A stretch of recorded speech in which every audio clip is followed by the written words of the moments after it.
Bien, pues vamos a empezar. Hoy es viernes 24 de junio de 2016 y el título que puse de esta conferencia es Hamlet, pues, y añadí algo así como significados psicológicos, filosóficos, arquetípicos, algo así. Es decir, que hablar de Hamlet es una de las obras más conocidas de Shakespeare. ¿Por qué puse esta conferencia? Que hace ya muchos años pues impartí, ya ni me acuerdo lógicamente, porque recuerdo de varias obras de Shakespeare en conferencias, de Otelo, Romeo y Julieta, en fin. Y entonces pues es una obra de literatura pues muy conocida. Sabéis que aunque no se lean, hay autores que se nombran tanto sus obras que son conocidas pues por la gente, o porque se estudia cuando se estudia una enseñanza básica y se estudia literatura, algo, pero también está en el ambiente. Recuerdo que esta obra, cuando era más pequeño, era más joven, que no tenía televisión, pero que iba a una casa cercana de vecinos donde tenían televisión y que tenían televisión, pues llegué a ver esta obra representada. Tengo la imagen del principio de la obra, porque al ser una obra de teatro, en el pasado hacían en televisión obras de teatro filmadas. Las hacían, igual que hacían. Sí. Entonces, sí, es una obra pues muy conocida. La hemos visto en teatro, en televisión, por eso que decía obras de teatro que se han representado, se han filmado, y por lo tanto la hemos visto. Y igual que pasa con el Quijote, que mucha gente no lo ha leído, pero lo ha visto en películas, como sabéis. Y entonces son modos de acceder a esto. Para la gente que, aunque no haya leído, pues le suena Romeo y Julieta. Hay una serie de... Las obras de Shakespeare se pueden dividir en obras históricas, Ricardo III, Enrique V, etcétera, históricas de allí, de Inglaterra, donde los protagonistas son reyes y personajes relacionados con esto. Tiene una serie de comedias, como Las alegres comadres de Windsor, El mercader de Venecia, y una serie de tragedias, como es Romeo y Julieta, Otelo, Macbeth, El rey Lear, se escribe Lear, Hamlet, etc. Es decir, que hay obras que, aunque no se hayan leído, suenan mucho y se han llevado también al cine. Son obras de literatura, pero además de ser de literatura son de teatro y por lo tanto se han representado teatralmente. Las obras de teatro suelen ser obras de literatura que están escritas y que la gente accede leyendo los libros, pero que también se representan, como ya sabéis, en un escenario teatral. Y muchas de ellas luego son adaptadas al cine, de tal manera que Hamlet pues ha sido adaptado pues un montón de veces al cine. Es una de las obras de Shakespeare que más veces, además de otras, se ha adaptado. Creo que la obra más conocida, me da la impresión, por el público, es del año 1948, dirigida también por Laurence Olivier, 1948. Pero también hay otra obra interpretada por Richard Burton, 1964, y en 1990 dirigida por un director italiano, Franco Sefirelli.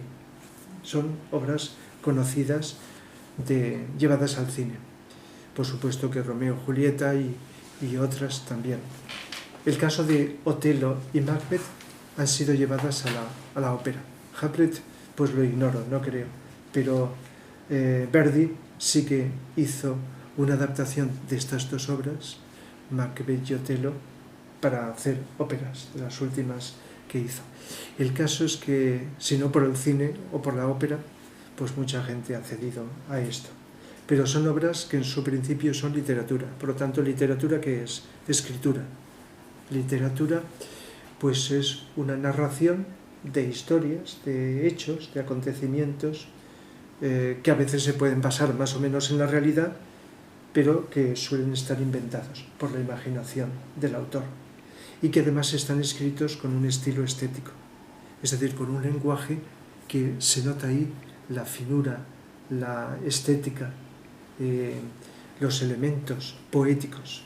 No es que sea necesariamente con poesía en verso, como solemos entender el lenguaje la palabra poesía, sino el lenguaje poético, prosa poética, donde las palabras, como vamos a ver hoy también en algún ejemplo, tienen unas connotaciones simbólicas. Entonces, y además tiene una belleza, pero no una belleza para deleitarte y punto, como algo que te agrada, sino para transmitir un mensaje. Y ese mensaje se transmite muchas veces no de un modo directo y frío, sino de una forma poética, agradable, bella, o en este caso utilizando las palabras. Es decir, toda estética artística, pues según el tipo de arte, pues está expresándose de una manera o de otra. Y el teatro también sabéis que es un medio de expresión muy directo, que aunque sea inventado e imaginado, suele hablarnos de la vida cotidiana, de los dramas humanos, donde habrá, claro, momentos agradables y además divertidos, si son comedias, pero si son dramas, pues ya hay sufrimiento. Y lógicamente no para que la gente suframos, sino como una forma, y esto puede ser común con la literatura, pero con otro estilo psicológico más directo, hacer representar cosas de la vida, defectos humanos, sobre todo cualidades también, para que el espectador se vea reflejado en ellos y pues se rebele contra ellos, se me ocurre decirlo de alguna manera. Otra cosa es que esto funcione o no funcione.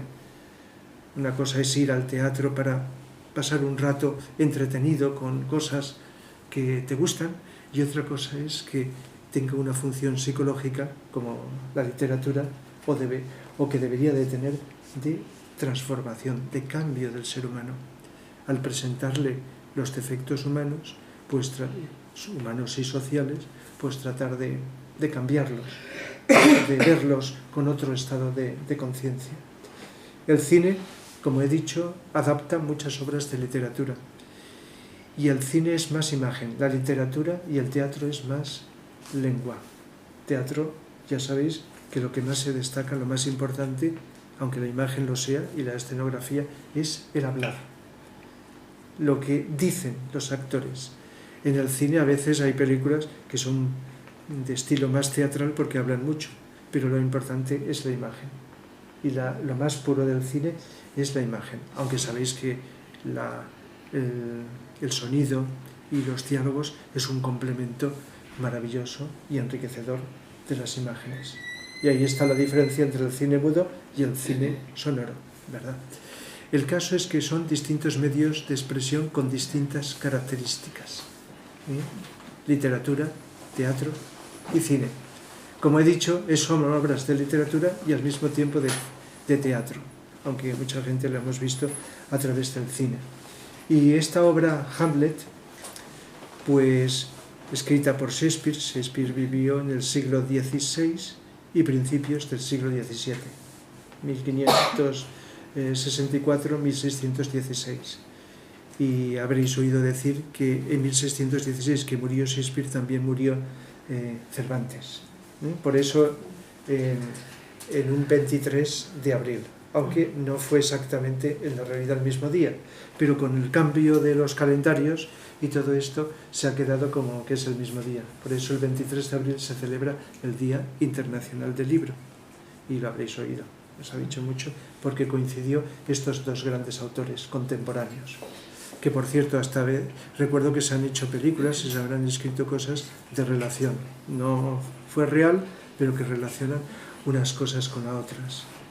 Hay algo que sí que quisiera decir, aunque no debo de entrar en más detalles, y es que no sé si cuando hablé del Quijote, Cervantes, pues cómo lo expresé, pero di a entender de que es cierto que Cervantes escribió el Quijote, pero le fue inspirado. Pues algo similar ocurrió con Shakespeare. No sé si estáis al tanto, habréis oído algo, pero se ha especulado mucho sobre si fue Shakespeare el autor de sus obras o fue otros autores. Bien, esto no es el tema y además no creo que sea lo más importante. Sé por fuentes muy profundas que fue un ser muy avanzado, Francis Bacon, quien realmente escribió o transmitió, vamos a decirlo así, para entenderlo, las obras a Shakespeare, porque cuando lees el Quijote, como he explicado otras veces, y lees a Shakespeare y ves la dimensión profunda, pues no puede ser escrito por una persona, ni siquiera una persona culta. Ahí hay mucho contenido. Y algo espero transmitiros hasta donde yo he podido alcanzar en esta obra en concreto. Si se presta a ello, pues después del verano, pues a lo mejor dedico una charla a hablar de Shakespeare en general.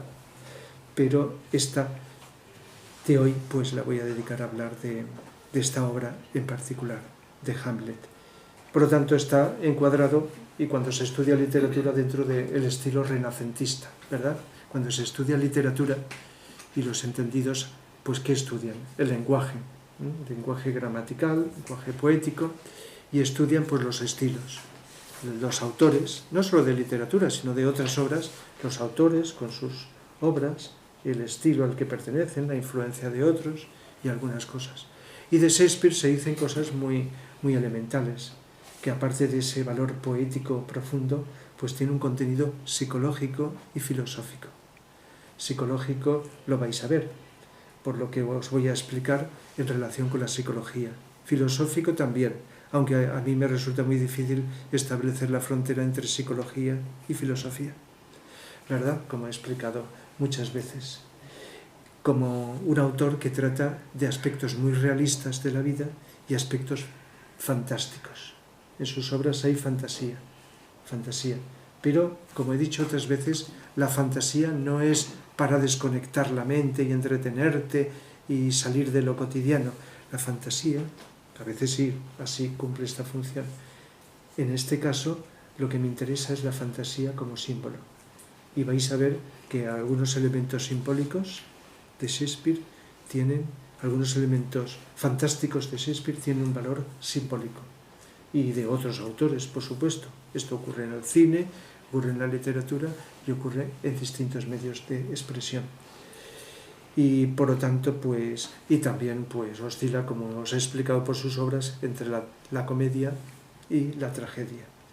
Las obras trágicas, como se llaman. ¿Qué significa trágico? Pues es un drama exagerado, aparte de un drama que habla de algo más que anecdótico de unas personas como algo más universal, con un intento de transmitir un mensaje que vaya más allá de la cultura. Y en este caso, pues, haciendo alusión por lo menos en algunas de sus obras históricas, lógicamente allí. La obra de Hamlet, aunque no está situado en un lugar específico histórico, no es histórica, transcurre en Dinamarca, por lo tanto no en Inglaterra, por lo que fuera, pues la sitúa en Dinamarca, pero tiene un valor más abstracto. Es diferente de otras obras históricas de Shakespeare que sí que transcurren porque son reyes y personajes históricos que existieron, con sus características. Aunque luego pues la literatura modifica, adorna, colorea y cambia algunas cosas. Bien, pues yo tengo aquí la obra, incluso las copias de algunos de los fragmentos subrayados, y creo que el estilo de esta conferencia, aparte de lo lógico que yo vaya explicando, pues es leeros algunos fragmentos, igual que he hecho con otras obras de literatura cuando he hablado, lógicamente. Con más tiempo, pues esto nos llevaría, nos daría la posibilidad de hablar con más detalle, etcétera, pero dentro del tiempo que tenemos de la conferencia, pues yo voy a ir leyendo aquello que he subrayado como más destacado. Pero antes de ello, deciros que aunque no se haya oído, no se haya leído, ni se sepa el contenido de Hamlet, todo el mundo lo asocia a una frase, muy breve y muy corta, que ya sabéis cuál es. ser o no ser, to be or not to be. Que precisamente hay una película de Ernest Lubitsch que se llama así, Ser o no ser, que es una comedia, ser o no ser. No se trata sobre Hamlet, pero que, porque trata de la época del nazismo y de Hitler, es una parodia muy cómica y además con ese ingenio del cine, como se hacía en cierta época, que ahora no se hace, porque el cine, pues, a mi entender, puedo estar equivocado, está en decadencia, como todas las artes. Y entonces, la época de oro del cine, hasta que vuelva otra vez, pues, ya pasó, a mi entender, a mi entender. Entonces se hicieron grandes obras en el cine que ahora ya es difícil, no digo que no las haya, pero es difícil. El caso es que lo que la gente conoce es esta frase, ser o no ser, que es muy corta, muy breve y que además tiene un valor simbólico, como voy a intentar también explicar, muy, muy profundo. Otro tema que aparece en esta obra, que está como constante a lo largo de ella, es la venganza. Y sabéis que la venganza es una actitud psicológica, que aparece también en películas, en obras de literatura y en la realidad. En la realidad hay grandes venganzas. Es más, fijaos si está tan arraigado en la psicología humana que, aunque no lo aceptemos, hay ciertos matices, a veces muy ligeros, de venganza en todos, en casi todos los seres humanos, en nuestra vida cotidiana. Nos hacen algo y entonces hay reacciones que, aunque las neguemos y no las queramos aceptar, son de venganza, pero son psicológicas, ¿no? De reacción contra alguien que te ha hecho algo, aunque sea incluso a veces muy somero, muy ligero. Pero claro, si hablamos de la venganza de Hamlet, allí son cosas ya más trágicas, más dramáticas y trágicas y más exageradas. Entonces la venganza es una actitud psicológica del ego, de la personalidad, y por lo tanto siempre, siempre, siempre, aunque sea un grado muy aparentemente ligero y, digamos, aceptable, siempre es negativa. Es una actitud de falta de amor, como podríamos decir. Hay otro tema que también lo vamos a tocar, en cierto modo, que es la muerte. Desde el principio, pues aparece el tema de la muerte. Y luego también, y como es una tragedia, al final mueren. Tiene que morir, lógicamente, el protagonista o los principales protagonistas mueren. En las tragedias tiene que haber muerte. Lo cual también hay que entenderlo como un símbolo, no para fastidiar a los espectadores o a los lectores y hacerles sufrir, simplemente porque es una representación de algo simbólico como el fin de algo.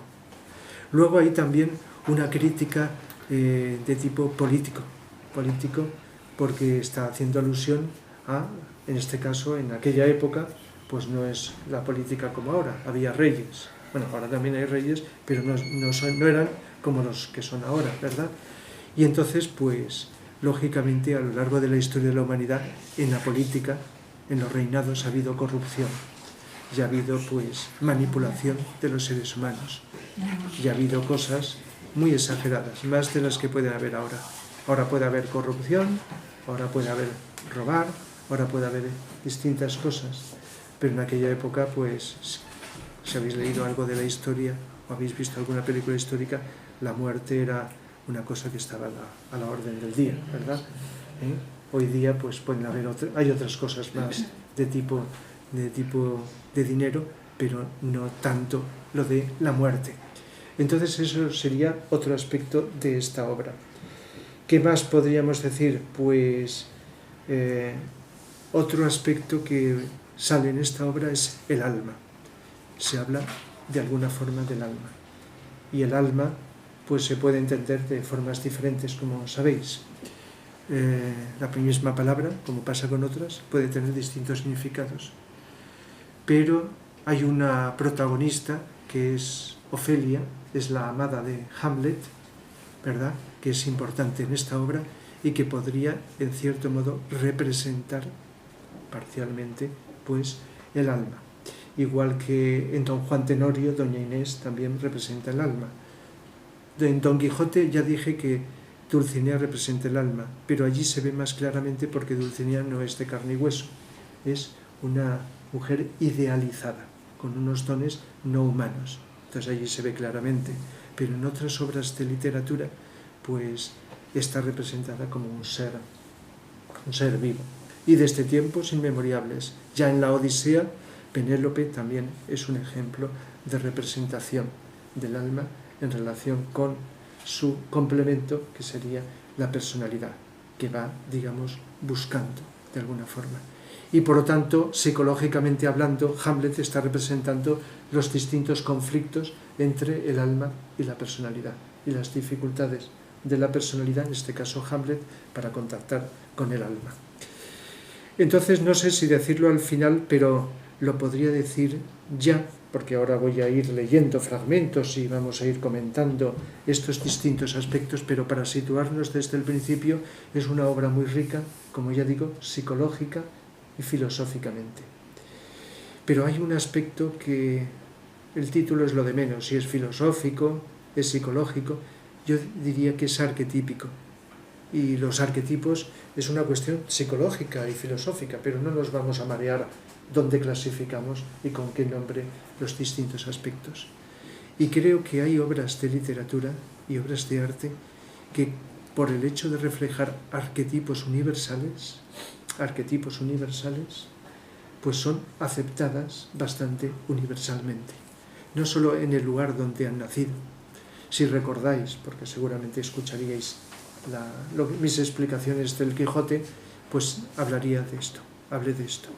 El Quijote es arquetípico y por lo tanto, aunque nació en España, es reconocido en distintas culturas que a veces están muy lejanas de la nuestra, porque hay unos elementos que se pueden reconocer como ejemplos en muchísimos seres humanos, pero muchísimos en general.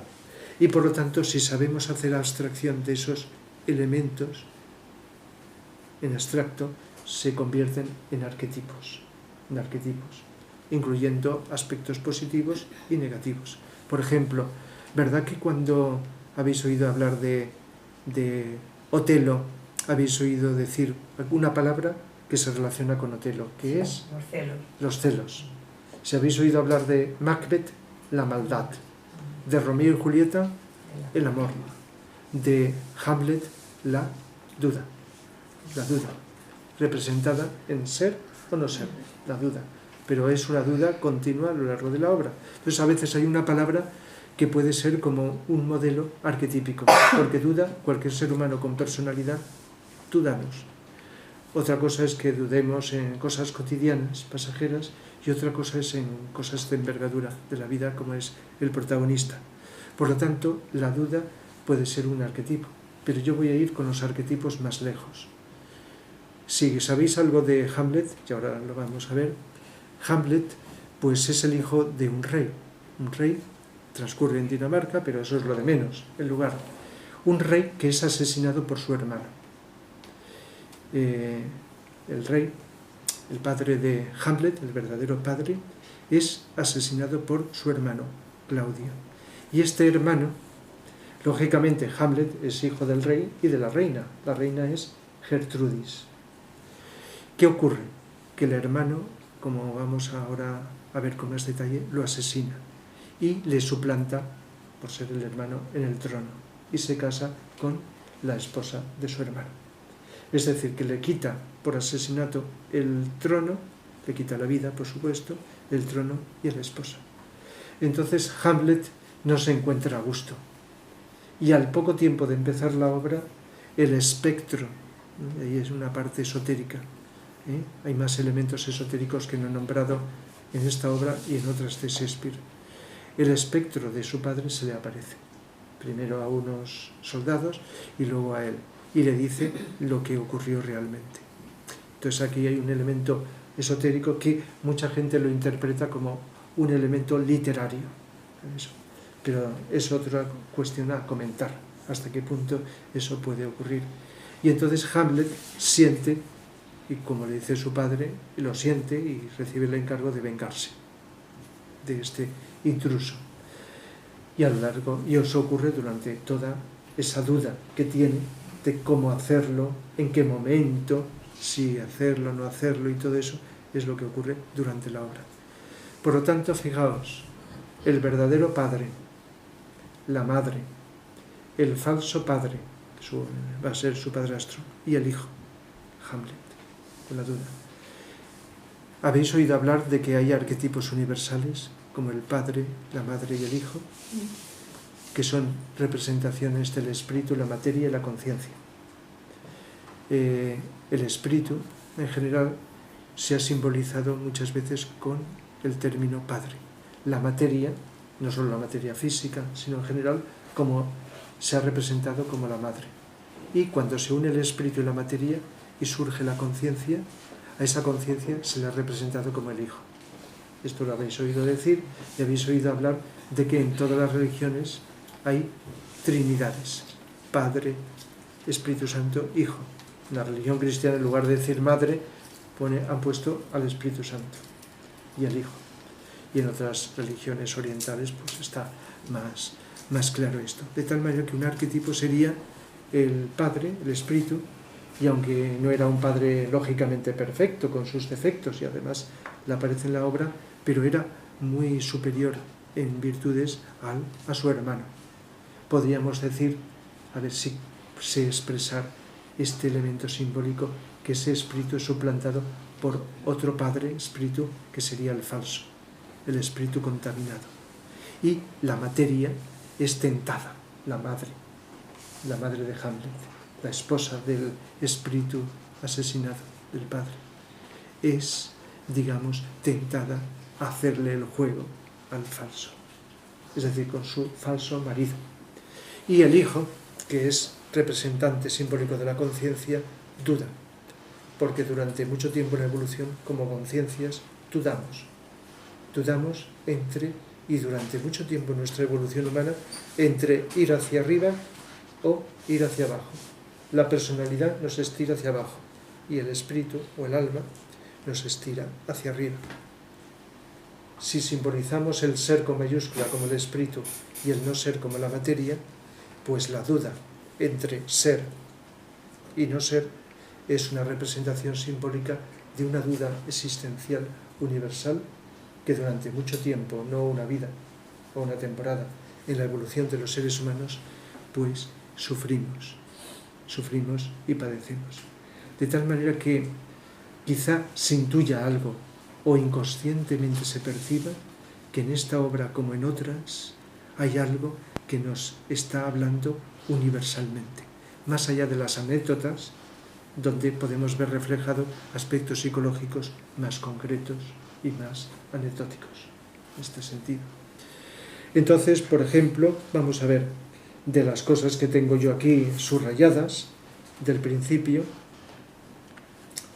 En un momento, el amigo más amigo de Hamlet se llama Horacio. Hay otros amigos que no lo son tanto. Pero el que más fiel es, y el que realmente sobrevive al final, en esa tragedia de muertes del final, es Horacio. Y dice Horacio al principio: he oído decir que el gallo, que es la trompeta de la mañana, con su altanera garganta de agudo sonido, despierta al dios del día, y que ante su aviso todo espíritu que hierre y vague por mar, fuego, tierra o aire, regresa a su confín, y lo que se ha visto muestra cuánto hay en ello de verdad. Y le contesta un compañero, Marcelo, dicen algunos que cuando se aproxima la época en que se celebra el nacimiento de nuestro Salvador, refiere a Jesús, el ave del alba canta toda la noche, y entonces dicen: ningún espíritu puede andar por ahí. Las noches son saludables y entonces no hay planetas que choquen, ni hadas que encanten, ni brujas que tengan poder de hechizar. Tan sagrado y lleno de gracia es ese tiempo. Y bueno, por completar la frase que tengo aquí marcada, pues dice Horacio: eso he oído decir, y en parte lo creo, pero mirad, la mañana revestida de manto bermejo camina sobre el rocío de esta alta colina de Oriente. ¿Veis ya el sentido poético que a veces queda muy directo y otras veces pues un poquito más velado. Pero fijaos, ya está haciendo alusión a una creencia que para mucha gente es una creencia fantasiosa. Pero bueno, los que sabemos que existen estos espíritus de la materia, de la tierra, del agua, del fuego y del aire y todo eso, y que en determinados momentos pues están haciendo su trabajo, pues vemos que aquí hay, aunque sea velada como algo encajado como fantasioso, como fantasía de la imaginación o de las creencias, pero que nos está haciendo alusión. Y sobre todo hace alusión a Navidad. Como he explicado otras veces, no solo en los momentos de luna llena, de plenilunio cada mes, las energías espirituales, además de las creadas como egregores por la humanidad, ¿verdad?, pues están ahí presentes. Y que, aparte de la otra cara negativa, está la positiva. Y en Navidad pasa lo mismo.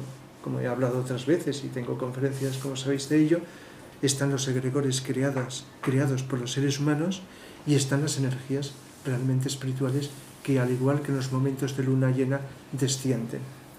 Y hay momentos, además de los de luna llena, como son Navidad y la noche de San Juan, donde estas energías llegan al planeta, pero para el que esté más receptivo a ello. Sabéis que la noche de San Juan, que fue anoche, pues la mayoría de la gente no hace falta que os diga cómo la entiende. Pero para las personas que ven un sentido más profundo, son momentos donde las personas que están más receptivas y menos emocionales pueden notar unas energías más elevadas. Son como estímulos que vienen con más fuerza en esos momentos. Bien, en otro momento dice Hamlet, en este caso, dice a su amigo Horacio: mi padre, me parece ver a mi padre. Dice su amigo: ¿dónde, señor? Contesta Hamlet: en la visión de mi alma, Horacio. Todavía no se le ha parecido el espectro de su padre cuando dice esto. Pero fijaos en esto tan corto, en la visión de mi alma, como diciendo, hay una conciencia interna de la realidad que va más allá de los ojos. Lógicamente, os he comentado que antes de saber la noticia a través del espectro de su padre de que fue realmente asesinado, Hamlet se encuentra muy mal, se encuentra psicológicamente en crisis, está sintiendo que algo no funciona bien. Lógicamente lo dice en la obra, hacía poco que había muerto su padre y ya está el nuevo rey que suplanta, que es su tío, etcétera, y su madre celebrando banquetes y cena. Entonces se encuentra incómodo ante esta situación. Pero en esta frase ya estamos notando, ya estamos percibiendo de que hay una visión interna. En otro momento, poco después, es cuando, avisado por sus amigos y unos soldados que habían percibido este espectro, pero sin decir nada, avisan a Hamlet y Hamlet queda con ellos una noche donde se les había aparecido. Y entonces a Hamlet sí que le habla. Y le dice el espectro de su padre: soy el espíritu de tu padre, condenado por cierto plazo a andar de noche y sujeto de día a ayunar en el fuego, hasta que se quemen y purifiquen los turbios delitos que cometí en mis días naturales. Entonces, pues dice eso, bueno, para saltarme, porque el tiempo corre muy rápido, habla de que es en ese ámbito donde se encuentra, que cuando conocemos por el tema de la muerte lo que es el plano astral y lo que viven determinados seres que están muy identificados con lo astral, que mueren con los deseos, pues viven durante un tiempo como si fuera algo real, porque el plano astral es el plano de las emociones, de los deseos, de los sentimientos. Entonces, pues está haciendo alusión a algo que mucha gente no cree, pero que cuando conoces el tema y sabes, pues dices, pues está refiriéndose a la purga que está realizando en eso que las religiones han ya llamado el purgatorio, a esa redención de las personas cuando pasan más o menos tiempo en el plano astral después de morir. Está haciendo alusión a ello. Y dice: escucha, Hamlet, si has amado jamás a tu querido padre. venga su asesinato torpe y desnaturalizado. Asesinato torpe, como lo es el asesinato en el mejor caso, pero este más torpe, extraño y desnaturalizado. Te encuentro dispuesto, le dice el espectro a su hijo, y tendrías que ser más sordo que los sordos yerbajos que se arraigan en la orilla del Eteo, para no agitarte con esto. Escucha ahora, Hamlet, se ha dicho que una serpiente me mordió cuando dormía en mi jardín, y así se ha engañado pútridamente todo oído de Dinamarca, con un falso relato de mi muerte. Pero has de saber, noble joven, que la serpiente que mordió la vida de tu padre lleva ahora su corona. Y dice Hamlet, ah, mi alma profética, mi tío, mi alma profética.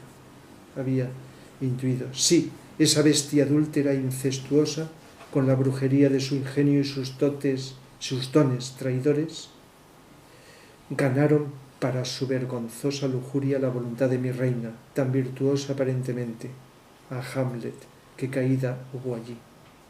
Y luego dice, pero igual que la virtud no se dejará mover nunca, aunque la lascivia la corteje bajo forma celestial, así la lujuria, aunque esté unida a un ángel radiante, se depravará hasta en un lecho celestial y se hartará de basura. Fijaos cómo va hablando con esa elegancia del lenguaje, de la prosa poética. Es decir, en este caso le da un informe, pero no haga de decirlo como nosotros damos en nuestro lenguaje cotidiano, lo hace con ese arte, digamos, literario. De tal manera que, aunque el tema de la muerte no acaba aquí, pero ya hemos visto de que nos está diciendo Shakespeare, para el que quiera entenderlo, para otros será simplemente como un recurso literario, imaginario, pues lo que ocurre. Y sabemos que de una forma consciente o inconsciente, a veces pues los que están en el otro lado pues también dan sus mensajes y advierten también. Y si no llegan a hacerlo de una forma tan clara, pues están influyendo de alguna manera. En otro pasaje, poco después, no lo he nombrado, pero el padre de Ofelia se llama Polonio, que es un cortesano importante que está al servicio del rey. Y entonces su hija es Ofelia, que tiene pues esa relación amorosa con Hamlet. Y entonces le coge una carta a Ofelia, una carta que le habría escrito Hamlet. Y entonces, como Polonio no está de acuerdo con la relación de Hamlet con su hija Ofelia, va al rey con la carta y le dice, y le lee la carta. En este caso está a la reina y al rey. Y la carta que escribió Hamlet a Ofelia dice lo siguiente, escuchad. Buena señora, esperad un momento, seré fiel. Duda que cada estrella es una hoguera, duda que el sol camina el año entero, duda que la verdad sea sincera, pero no dudes nunca que te quiero. Ah, querida Ofelia, me encuentro mal en esta métrica, no tengo arte para contar mis gemidos, pero que te quiero más que nada, o tú más que todo, créelo, adiós. Tuyo para siempre, amadísima señora, mientras esta maquinaria sea suya. Hamlet. ¿Habéis captado el final? Mientras esta maquinaria sea suya. Yo lo interpreto, mientras esta personalidad sea del alma. Porque la personalidad nace y muere, tiene su tiempo. Con lo cual ya está como dándonos a entender que hay algo más que esta personalidad, esta maquinaria. Y poco después, Polonio dice, el príncipe Hamlet es un príncipe fuera de su estrella, de tu estrella, dice. Esto no debe ser. Y luego le di mandato de que se encerrara a su hija, Ofelia, fuera del alcance de él, sin admitir mensajeros ni recibir regalos. hecho lo cual ella recibió los frutos de mi consejo. Y él, rechazado para ser breve en el relato, cayó en una tristeza y luego en un ayuno y luego en un desvelo y de ahí en una debilidad y de ahí en una ligereza y por esa pendiente en la locura en que ahora se agita y por la que todos gemimos. Yo relaciono la locura de Hamlet mucho con la locura de Don Quijote y si leo algo más os vais a dar cuenta de ello, como es el siguiente fragmento que os voy a leer, en una conversación entre Hamlet y Polonio, el padre de Ofelia. Dice Polonio, dirigiéndose a Hamlet, ¿me reconocéis, señor? Contesta Hamlet, muy bien, estupendamente, eres un tratante de pescados. Polonio, yo no, señor. Hamlet, entonces ojalá fueras un hombre así de honrado. Polonio, ¿honrado, señor? Hamlet, sí, señor, ser honrado tal como va el mundo es ser un hombre elegido entre 2000. Entonces, claro, Polonio dice, me trata de pescador, de traficante, tratante de pescados. Dice, está loco.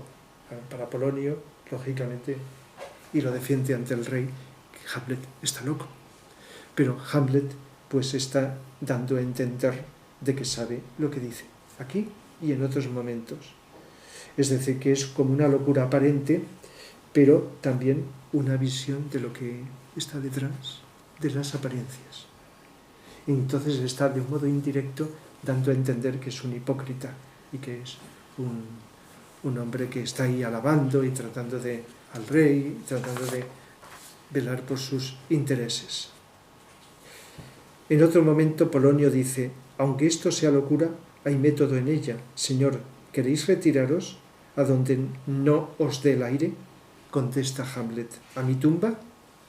Dice Polonio, desde luego que allí no da el aire. Qué acertadas son a veces, hablando aparte, qué acertadas son a veces sus respuestas. Es una suerte que la locura a menudo acierta y que la razón y la cordura no podrían dar a luz con tal prosperidad.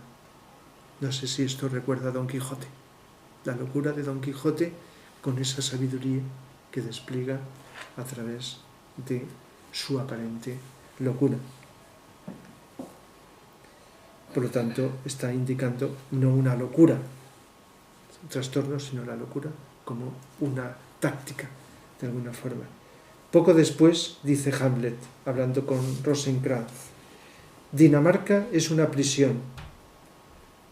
Y contesta Rosencrantz, entonces lo es el mundo, Hamlet, y muy amplia, en que hay muchas celdas, calabozos y mazmorras, siendo Dinamarca uno de los peores. Rosencrantz, no lo pensamos así, señor.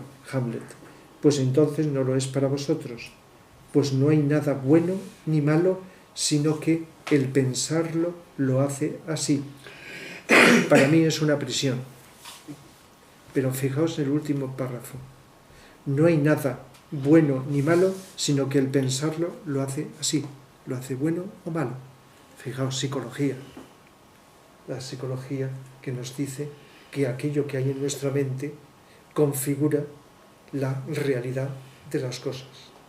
Una cosa es la realidad objetiva y otra es la subjetiva, en función de lo que pensamos, cómo lo pensamos. Por eso, un mismo hecho, unos lo ven como bueno y otros lo ven como malo, ¿verdad? Y esto lo vemos a la orden del día. Y ahora, y para rato, lo vamos a ver por lo que aconteció ayer en Inglaterra, ¿verdad? Para unos aplaudiendo y para otros un desastre, una calamidad. Fijaos cómo encontramos, y eso no es nuevo a la orden del día, opiniones tan opuestas, tan distintas de un mismo hecho. Bueno, y siempre que hay luego unas elecciones, pues todos ganan, lo cual es una cosa, todos salen, o casi todos. Bien, entonces no solamente habla de Dinamarca como un ejemplo, porque transcurre la acción ahí, la puso Shakespeare en Dinamarca, sino en general, como hablando de, como hemos visto en la historia, de una corrupción general. En el mundo a lo largo de la historia ha habido cosas buenas y cosas malas. Pero hay algo importante y nos podríamos plantear, ¿Y por qué en lugar de cosas buenas, que es muy importante, yo soy defensor que el arte trate la belleza de la vida, lo bueno? Pero ¿por qué el arte a veces trata de lo malo y a veces de lo trágico, de lo corrupto, de los vicios humanos? Pues creo que lo he dicho al principio. Si eso sirve para despertarnos la conciencia y verlo con más realismo, pues tiene una función el arte. Pero no para hacer sufrir al espectador o al lector, sino para darle un toque a su conciencia. Y en ese sentido, grandes obras de arte, de verdadero arte, han representado sobre todo los vicios humanos, los defectos humanos. En el caso de estas obras de Shakespeare, resaltan, como en otras que he nombrado, como Otelo, Macbeth, etc., esa parte negativa, pero no para fastidiarnos, sino para indicarnos que en el mundo existe esto y que tomemos conciencia, ¿verdad? Porque gracias a la belleza del arte se nos puede, digamos, facilitar esa transmutación y por lo tanto percibir desde otros ojos la parte corrupta, negativa, viciosa de los seres humanos. En otro sitio dice Hamlet: desde hace poco, pero no sé por qué, he perdido toda mi alegría y he abandonado toda costumbre de entretenimientos. Y desde luego mi ánimo está tan cargado que la tierra, esta hermosa construcción, me parece un estéril promontorio. Este magnífico dosel, el aire, mirad ese admirable firmamento en lo alto, ese techo majestuoso, incrustado de fuego de oro, todo eso no me parece otra cosa sino una turbia y pestilente reunión de vapores. ¡Qué obra admirable es ese hombre! ¡Qué noble es su razón! ¡Qué infinito en capacidad! ¡Qué exacto y admirable en forma y movimiento! ¡Qué semejante a un ángel en su acción! ¡Qué parecido a un Dios en su comprensión! Es la belleza del mundo, el ideal de los animales, y sin embargo para mí, ¿qué es esa quinta esencia de polvo? El hombre no me deleita, no, ni tampoco la mujer, aunque parezcáis decirlo así con vuestras sonrisas. Si habéis escuchado, hay como una alabanza del ser humano, pero también acaba esta frase diciendo que a él no. Fijaos que lo he dicho y lo acabo de decir hace unos momentos. Como muchas grandes obras de arte, destacan los vicios y la parte oscura, las sombras, la parte negativa del ser humano, con este objeto de darnos un empujón, un aldabonazo a la conciencia. Pero fijaos la forma poética de describir que hay en esto y que está impregnada toda la obra. Nos idealiza algo y nos eleva en este sentido, de tal manera que puede haber esas compensaciones entre lo oscuro y lo luminoso, de alguna forma. Entonces aquí se ha mostrado el contraste. A él no le deleita, porque está percibiendo en su conciencia, como vemos a lo largo de toda la obra, la parte oscura del ser humano. Pero también hay un reconocimiento de esta parte luminosa. Poco después, porque tampoco es una obra larga como el Quijote, que es una obra larga en comparación con otras obras de Shakespeare, pero bueno, la comparas con el Quijote, es una obra que la podemos leer en un día, ¿verdad? Dice Hamlet a Polonio y a otros compañeros: no estoy loco. Fijaos lo breve que es y lo que dice aquí: no estoy loco más que a noroeste, cuando sopla viento sur. Cuando sopla viento sur, distingo un halcón de un serrucho. Es decir, sí, una conciencia de sí misma distinta de la que ven los demás, que lo ven como loco. Pero él está indicando que no lo está. Y de alguna forma, como os he dicho, me vienen muchas comparaciones con Don Quijote, que también está demostrando de un modo muy directo, en algunos momentos, que no lo está. y que también hay que fingir y mostrar las cosas. Una de las cosas que suceden en esta obra es que aparecen en la corte unos cómicos que van representando, como en aquella época, en las cortes, obras de teatro. Y entonces Hamlet aprovecha esos cómicos y les dice que representen una obra ante la corte, donde estaría el rey, la reina, él, etc. Y les dice que iba a escribir unos versos, él, Hamlet, y que los incorporaran. Y esto, si conocéis la obra, lo que va a representar, lo que representan es la verdadera muerte de su padre por el rey. Y claro, el rey como espectador, pues si habéis visto alguna película, habéis leído, pues queda lógicamente muy impactado por esa representación.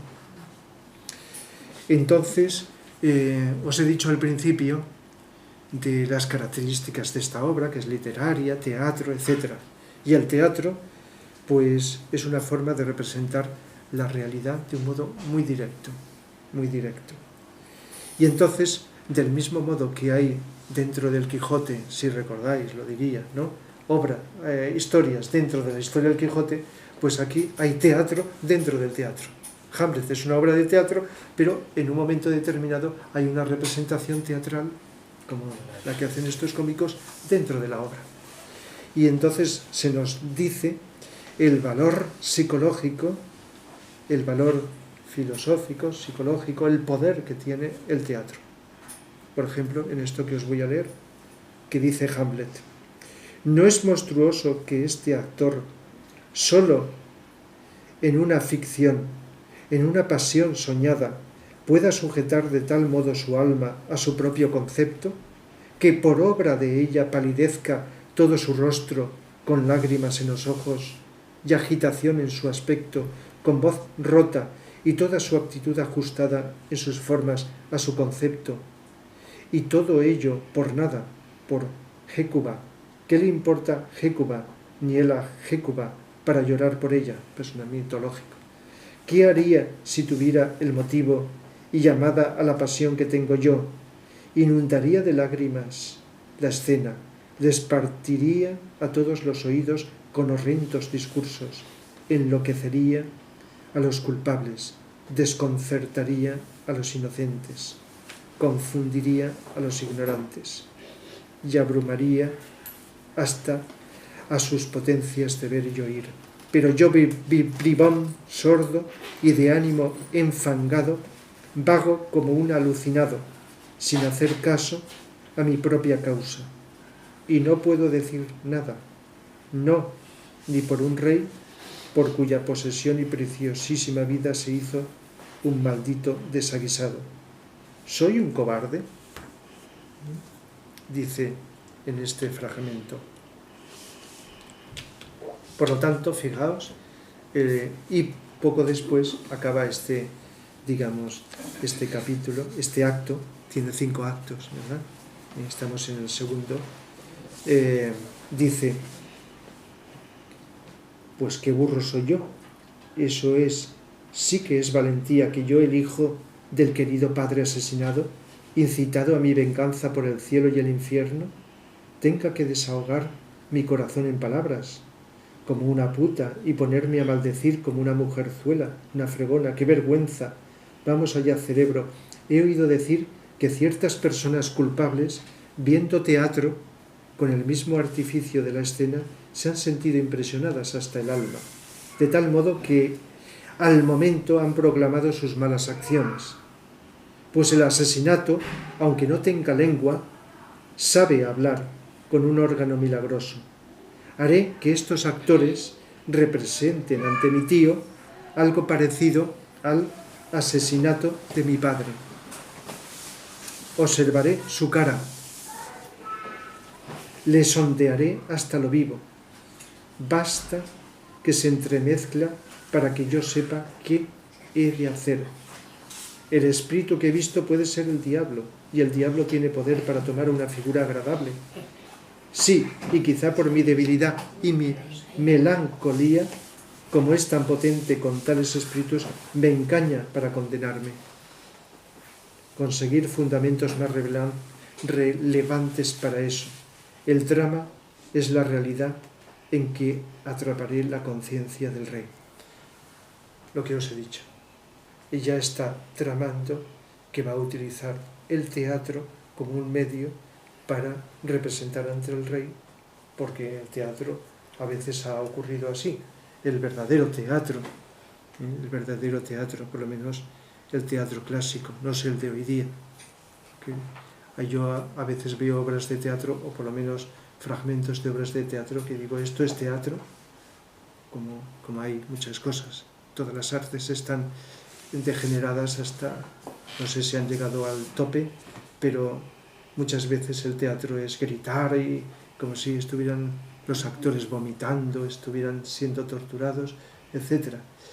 Con todo respeto, porque seguro que se hacen obras como de distintas artes buenas, pero el teatro clásico, pues como no se representan estas obras del pasado, pues ¿dónde está el teatro? Y es el teatro utilizado en el pasado como catarsis para producir cambios psicológicos, que sería una de sus funciones importantes. Y llegamos a ese episodio, el más famoso, aunque mucha gente se ha quedado solo con esa frase de todos conocidas y que he nombrado antes. Ser o no ser. Esto es en el acto tercero. El acto tercero, como son 5, pues estamos en la mitad. Ser o no ser. Y os voy a leer este fragmento porque la mayoría nos quedamos solo con eso, pero no con lo que viene. Pero prestar atención a ver lo psicológico, lo filosófico que podemos sacar de este soliloquio de Hamlet. Vamos a ver, yo que no soy actor de teatro, pues trataré de expresarlo, porque cuando no se dicen bien, cuando no se pronuncia, fijaos, una poesía, esto no es poesía, bien, ¿verdad? Se destroza. Entonces, cuando no se entona bien la literatura, si no se expresa con claridad, pues bueno, pero vamos a intentarlo. Ser o no ser, esta es la cuestión. Si es más noble sufrir en el ánimo los tiros y flechazos de la insultante fortuna, o alzarse en armas contra un mar de agitaciones y enfrentándose con ellas, acabarlas. Morir, dormir, nada más, y con un sueño decir que acabamos el sufrimiento del corazón y los 1000 golpes naturales que son herencia de la carne. Esa es una consumación piadosamente deseable. Morir, dormir, quizá soñar. Sí, ahí está el tropiezo, pues tiene que preocuparnos qué sueños podrán llegar en ese sueño de muerte cuando nos hayamos desenredado de este embrollo mortal. Esa es la consideración que da tan larga vida a la calamidad, pues ¿quién soportaría los latigazos y los insultos del tiempo, el agravio del opresor, la burla del orgulloso, los espasmos del amor despreciado, la tardanza de la justicia, la insolencia de los que mandan y las patadas que recibe de los indignos, el mérito paciente, si él mismo pudiera extender su documento liberatorio con un simple puñal? ¿Quién aguantaría cargas gruñendo y sudando bajo una vida fatigosa si no temiera algo después de la muerte, el país sin descubrir, de cuyos confines no vuelve ningún viajero, que desconcierta la voluntad y nos hace soportar los males que tenemos mejor que volar a otros de que no sabemos? Así, la conciencia nos hace cobardes a todos, y el colorido natural de la resolución queda debilitado por la pálida cobertura de la preocupación. Y las empresas de gran profundidad y empuje desvían sus corrientes con esta consideración y pierden el nombre de acción. E incluso yo me he subrayado, no solo de ser o no ser, es la duda. Sí, en este caso, literalmente es tomar la decisión de la venganza o no. Pero va más allá. Aquí no es solamente pues el discutir, el plantearse la dicotomía, ¿lo hago o no lo hago? Aunque también está eso patente en toda la obra, sino es un planteamiento filosófico, si lo habéis vislumbrado. Aguantar todas las calamidades, etcétera, cuando podría uno acabar. Pero luego está la intuición de la muerte.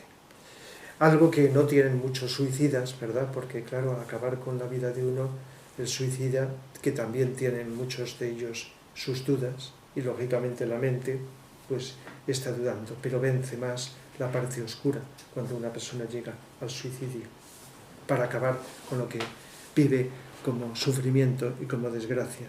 Pero aquí es un planteamiento más que psicológico, que también lo es, creo, a mi entender, filosófico.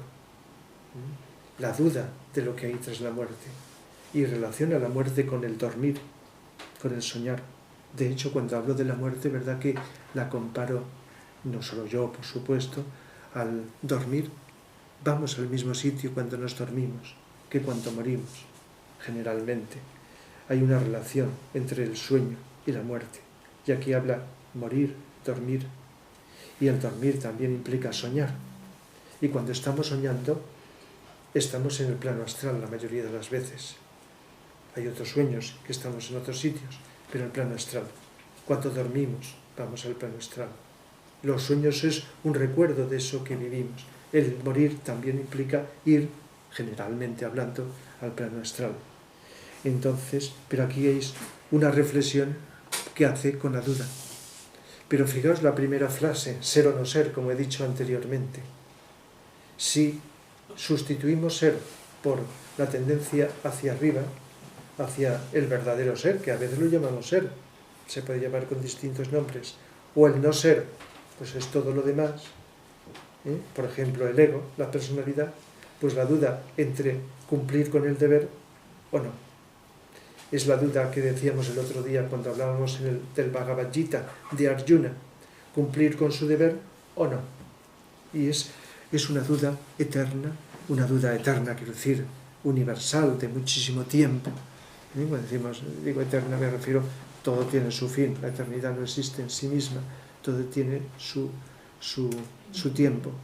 Entonces es una duda universal que está representada de muchísimas maneras.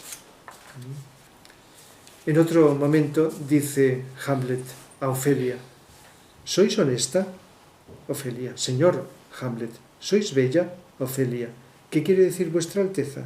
Hamlet: que si sois honesta y bella, vuestra honestidad no debería admitir trato con vuestra belleza.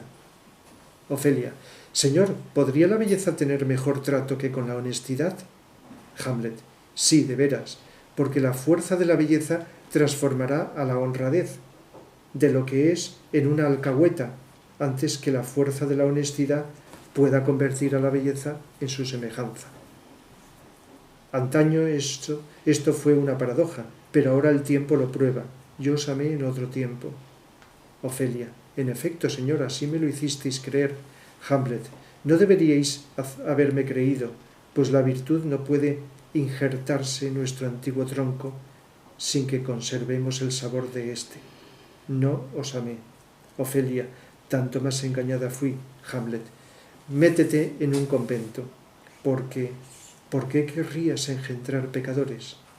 Yo mismo soy medianamente honrado, y sin embargo me podría acusar de tales cosas, que más valdría que mi madre no me hubiera parido.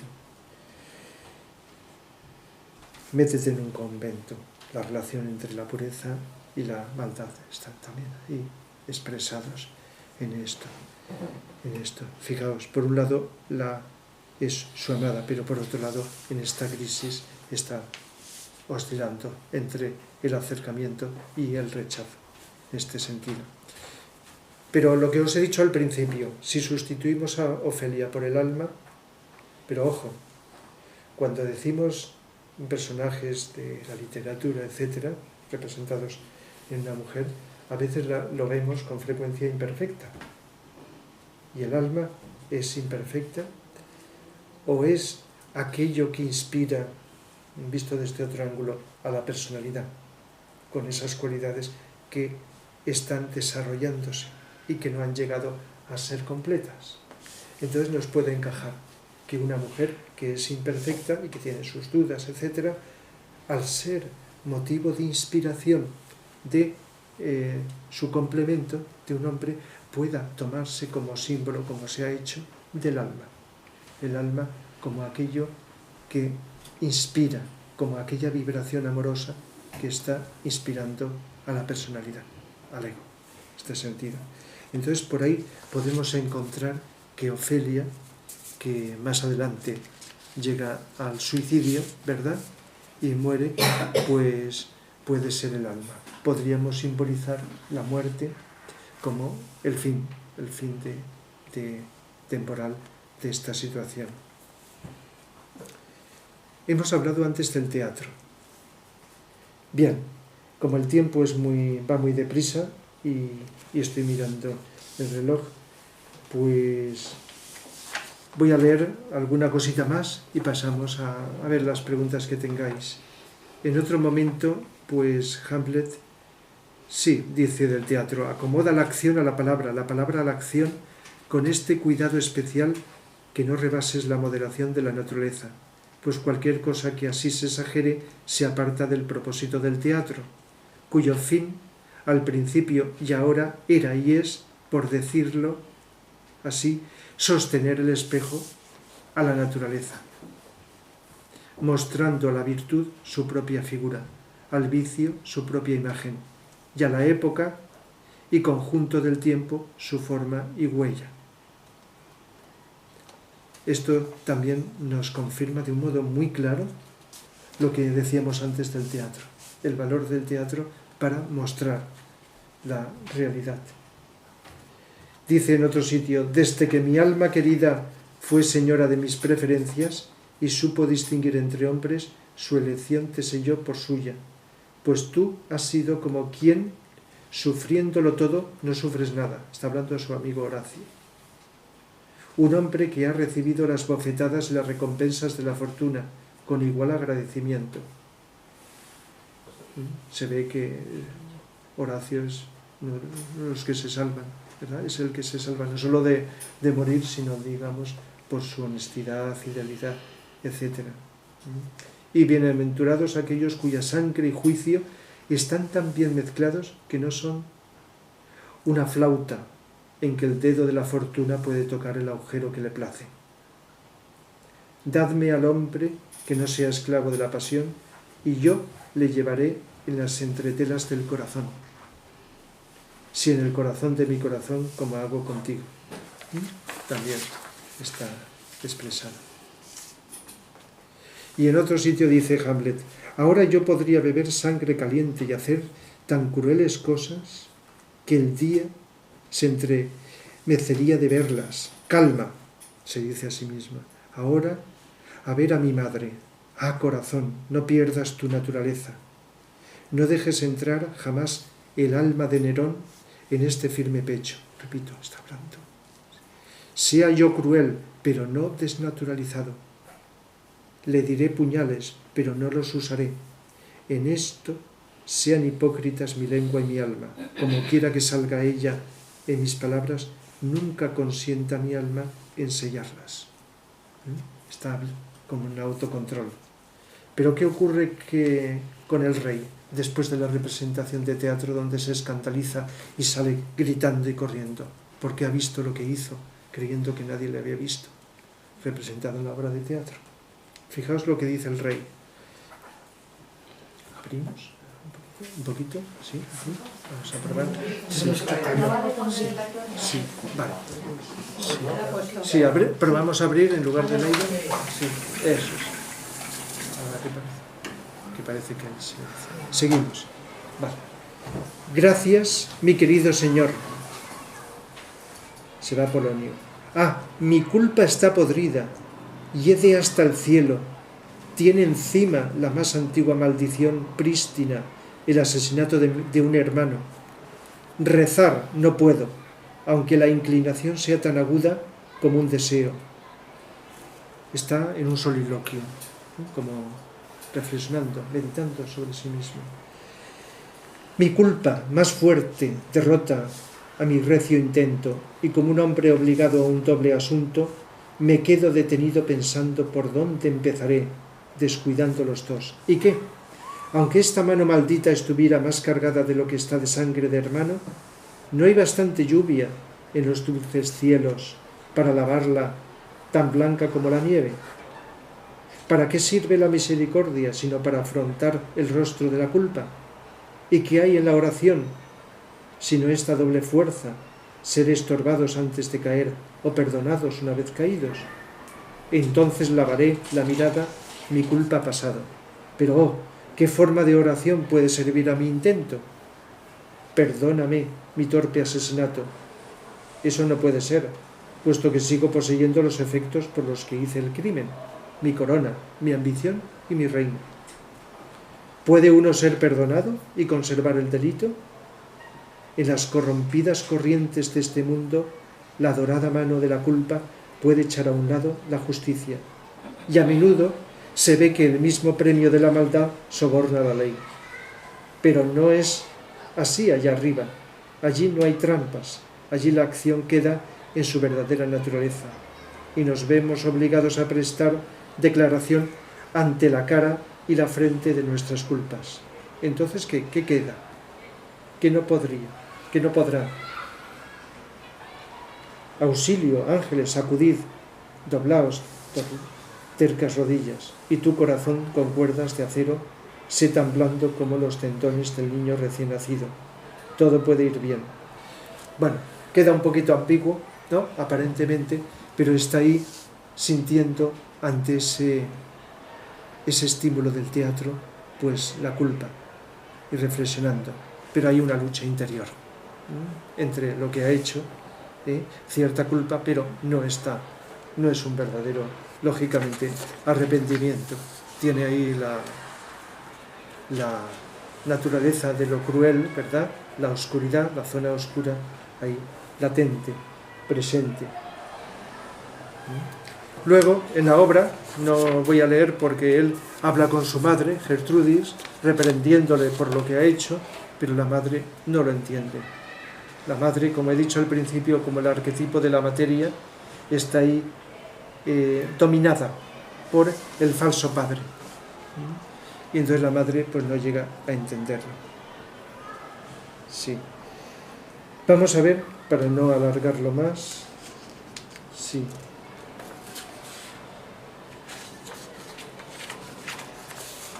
Para no alargarlo, porque tiene muchas cosas. Ofelia, que os he dicho que puede representar perfectamente el alma. Ofelia, pues no lo he dicho antes, pero en un momento determinado está hablando con Hamlet, con su madre, y entonces está chillando.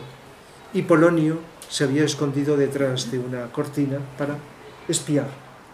Y entonces Hamlet saca la espada y como oye el grito, va creyendo que es el padrastro y le da una estocada. Pero luego descubre que era Polonio, el padre de Ofelia. Lógicamente, pues Ofelia, cuando se entera con su sensibilidad de la muerte de su padre, su hermano había ido a Francia de viaje, son los dos protectores, pues entonces pues lamenta.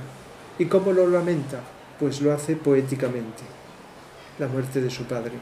Dice: ¿cómo podré distinguir cuál es de verdad tu amor? Por el sombrero apuntado, las sandalias y el bordón. ¡Ay, señora, ya se ha muerto, muerto está, se nos marchó! Por almohada un matorral, junto a los pies un terrón. Aquí rima esto que está diciendo. Como nieve es la mortaja, toda cubierta de flor, le enterraron sin mojarle, lágrimas de fiel amor.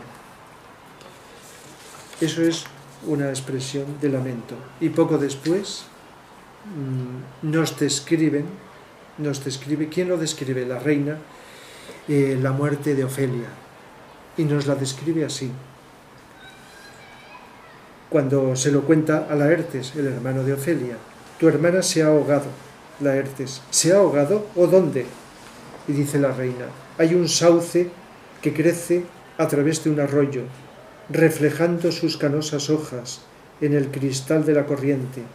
Allí llegó con fantásticas guirnaldas de ranúnculos, ortigas, belloritas y esas largas y purpúreas que los licenciosos pastores llaman con nombre más grosero, pero que nuestras castas doncellas llaman dedos de muerto. Allí, al trepar sobre las ramas salientes para colgar sus coronas de hierbas, un maligno mimbre se rompió y sus trofeos vegetales y ella misma cayeron al lloroso arroyo. Sus ropas se extendieron y las estuvieron un rato a flote como una sirena, mientras ella cantaba trozos de viejas melodías, como inconsciente de su peligro, o como criatura natural y familiar en ese elemento, pero no pudo tardar mucho que sus vestidos, pesados de tanto beber, arrebataron a la pobre desgraciada de su canto melodioso a la fangosa muerte. Es una descripción poética de la muerte de Ofelia. Una muerte que está también representada en un cuadro muy bello, donde se ve, sí, en el agua, así como flotando, mirando hacia arriba. De tal manera que, inspirado en eso, pues también el arte, como os he dicho, muchas veces de cosas dramáticas, dolorosas, pues hace como una sublimación. Bien, hacia el final, en el último acto, ¿verdad?, pues está en el cementerio, porque el rey envía a Hamlet a Francia, ¿verdad? Lo envía lejos, perdón, a Francia, no, a Londres, porque la acción está en Dinamarca. Lo envía a Londres con unas cartas en las cuales, sin que se enterara Hamlet, va escrito que cuando llegara allí, pues que lo matará, porque después de lo que es, pues no le interesa que Hamlet siga. Pero Hamlet se da cuenta de ello, ¿verdad? Y entonces cambia, esas misivas las cambia, y entonces él, pues, bueno, no voy a entrar en los detalles, se salva. Y los embajadores que llevaban eso son, digamos, los que van a ser condenados. Y cuando regresa, se entera de que ha muerto Ofelia y va al cementerio y entonces allí ve eso. Acude también Laertes, que quiere vengarse de Hamlet, etc. Eso estamos en el final. Entonces ahí discuten, etc. Y después pues deciden que van a haber un duelo entre Laertes, el hermano de Ofelia, y Hamlet. Claro, Hamlet ha asesinado a Polonio y también a causa de Hamlet ha muerto Ofelia. Luego el hermano de Ofelia, hijo de Polonio también, Laertes, pues tiene que vengarse. ¿Y qué ocurre? Pues lo digo esto porque a lo mejor lo sabéis, pero si no lo habéis leído, pues que bueno, que hay un duelo entre Laertes y Hamlet. Y claro, con la hipocresía de fingir el rey a favor de Hamlet, etc. Pero el rey ya ha tramado dos cosas. Poner, digamos, en la punta de la espada veneno para que al pincharle a Hamlet, aunque no se le mate, le quede el veneno dentro. Y luego en una copa también veneno, previendo que iba a beber Hamlet. Pero ¿qué ocurre? Quien bebe es la reina y toma el veneno. Y luego pues Laertes pues le dice a Hamlet que una vez que le había tocado, pues que el veneno hará su efecto.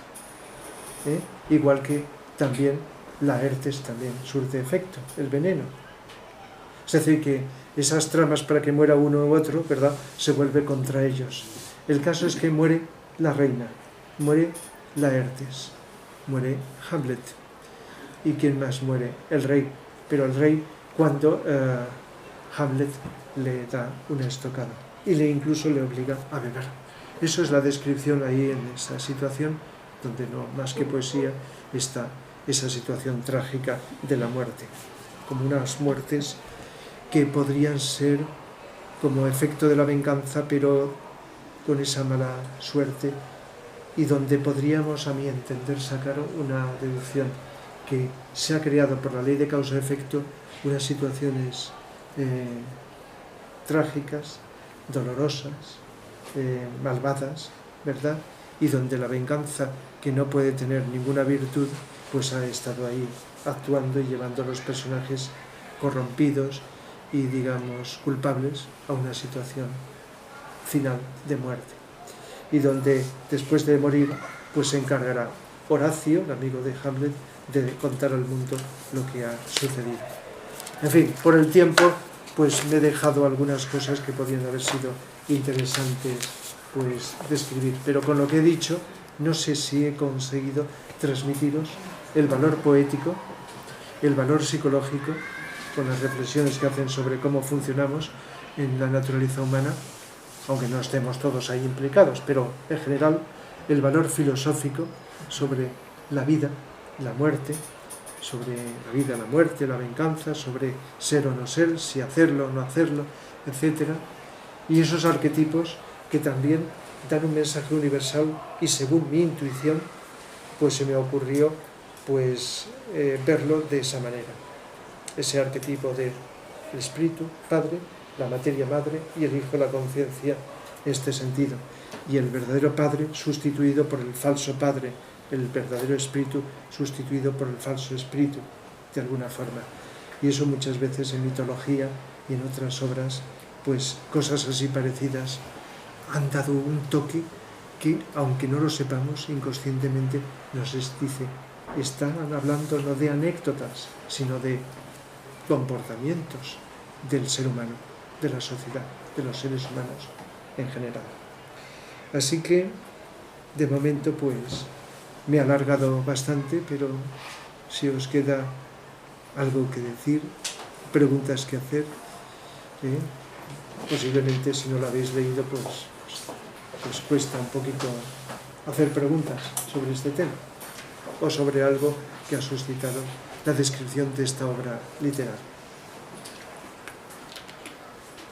El padre de Hamlet le está induciendo a él a la venganza.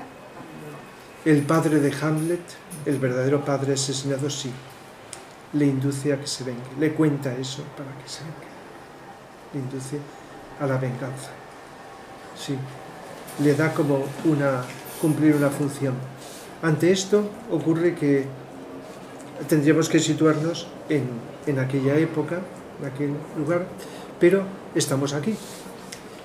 Y entonces yo tengo mi reflexión. Podríamos preguntarnos, ¿realmente tiene un valor el que Hamlet se vengue y mate? Porque estamos hablando de matar al verdadero culpable con esta venganza que nos exponen con facilidad los libros, las novelas, las películas, etc. Fijaos la cantidad de películas que habrá donde la venganza, y con muerte, ¿verdad?, pues se está expresando. Y luego...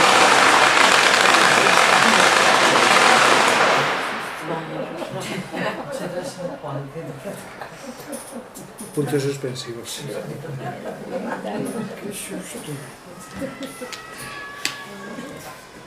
¿Preferís que tengamos abierto aquí? Dejamos abierto. Pero me escucháis, ¿verdad? Pero no, sí, estamos... Sí, vale. Entonces, mi reflexión es esta. La venganza no puedo aceptarla. Y seguramente no, seguro, todos vosotros también. Y de esa manera. Por lo tanto, la venganza no es una virtud, en este caso. Es una expresión de las dudas que quedan en el ser humano, como una de las opciones de las dudas. Podría ser la venganza como algo negativo, pero ¿qué podríamos encontrar de positivo? Más que la venganza de matar, sino la venganza de dar a conocer lo que ha ocurrido realmente. Porque creo que es una virtud, esto es muy delicado lo que voy a decir, es una virtud que los seres humanos que han cometido delitos, pensemos en nuestra época de corrupción, es un hecho evolutivo que salga a la luz las corrupciones, por ejemplo, y los delitos de sangre que se encuentren los culpables. Eso es parte de la evolución, que aquellos, y esto va a ir en aumento en el futuro hasta donde no nos podemos imaginar, hasta el ser que se esconde más, en el futuro saldrá a la luz, quien actúe mal. De tal manera que esto es un proceso evolutivo. Otra cosa es la forma de corregir, de castigar al que es culpable. Eso es otro asunto distinto. Pero, si me entendéis, el hecho de que salga a la luz algo, que se conozca y no estemos engañados, con lo cual se derivan varias actitudes desde varios frentes. Uno es que retenga, que detenga, que tomen conciencia, porque con la corrupción que está saliendo y las cosas que están ocurriendo, cada vez tendrá que haber menos, por lógica, ¿no? En principio, en teoría, ¿verdad? Porque va a ser en el futuro más difícil. A lo mejor toma otras apariencias, otras caretas, pero tal como está ahora va a ser más difícil. Va a haber corrupción porque la naturaleza humana todavía está así mientras tengamos sombras, pero va a ser más costoso en el futuro. Por lo tanto, algo está haciéndose. Otra cosa es cómo se tenga que pagar. Claro, literalmente en Hamlet es la muerte, pero eso no lo podemos aceptar, personas de buena voluntad. Matar, si no caeríamos. Sabéis que en determinadas sociedades existe la pena de muerte, pero todo ser humano con corazón rechaza la pena de muerte. No la podemos aceptar, por muy culpable que sea quien sea, sino otro tipo de correcciones, realmente. En este caso, si mi reflexión es esta, literalmente Hamlet, claro, estamos hablando de otra época lejana, de hace siglos. Entonces las venganzas se hacían de esa manera y los castigos. Claro, sí. Y en ese caso es algo que está trascendido o que debería de trascenderse para la evolución en la que nos encontramos o en la que estamos entrando. Es otro tipo. Pero si sustituimos eso por el símbolo de dar a luz lo que ha ocurrido, que tendría que ser los Hamlet, pues entonces, si sacamos esa deducción, pues podemos encontrar ahí un valor. Y si no, el poder deducir de esta obra esas reflexiones sobre la vida, sobre todo sobre los defectos humanos, sobre los vicios humanos y sobre esas cosas que la naturaleza mezclada de luz y de oscuridad en las personas pues está ahí produciendo de tal manera. Y también una crítica social al gobierno, que implica ahí no solo unas pocas personas, sino muchísimas personas.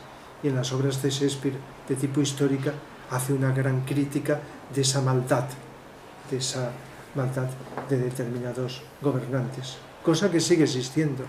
Hoy día, como os he dicho antes, no hay, por lo menos hablando en general, asesinatos, ¿verdad?, los gobernantes, pero hay manipulaciones, hay engaños, y muchos gobernantes engañan a la población y hacen que les voten para luego.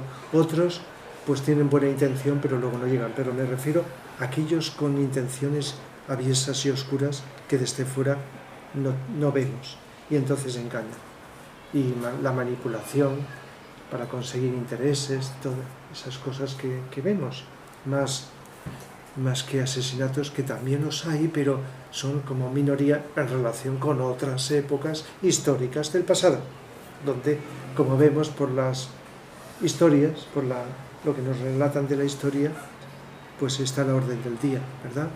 Los asesinatos y los complots y todas esas cosas tan turbias, que comparadas con lo actual, en el fondo es lo mismo, pero la forma es lo que cambia, ¿verdad? Todos esos complots, hablamos de gobernantes o los que tienen responsabilidades políticas con la población, se les llame como se les llame, pues están funcionando y lo estamos viendo a la orden del día, con tácticas para engañar, para ver qué es lo que consiguen, con intereses egoístas, etcétera, etcétera. No me refiero a todos los gobernantes, como podéis comprender, sino un sector amplio. Por lo tanto, la historia se repite en el fondo, aunque varían, y tiene que haber cierta evolución, las formas externas, hablando en términos generales. ¿Me explico? Hablando un poco del tema de la muerte, cuando un cuerpo muere y deja el cuerpo físico, ¿dónde quedaría la personalidad y el carácter? ¿Seguiría estando las dos cosas juntas? Sí, el carácter, la personalidad, menos el cuerpo físico, para la acción física, lo demás queda. El carácter Sí. y la personalidad. Y por lo tanto en el plano astral, durante un tiempo que es corto o largo, según quien, sigue actuando en interacción con los demás. Es decir, que una persona vengativa, después de morir, pues sigue pues con su comportamiento vengativo, y si es cruel, cruel, con los que están en su mismo plano y también influyendo en personas encarnadas, en mayor o menor medida. Es decir, si es una persona dada al vicio de la droga, de la bebida, por ejemplo, pues allí no puede beber, pero tiene el deseo, porque el cuerpo emocional astral es el cuerpo de deseos. Y entonces lo que busca es acercarse a aquellos bebedores encarnados y también inducirles a beber. Y una persona que ha sido incluso ajusticiada, tengo entendido, y condenada a muerte o eso, pues con ese odio que tiene puede estar induciendo al asesinato a seres encarnados.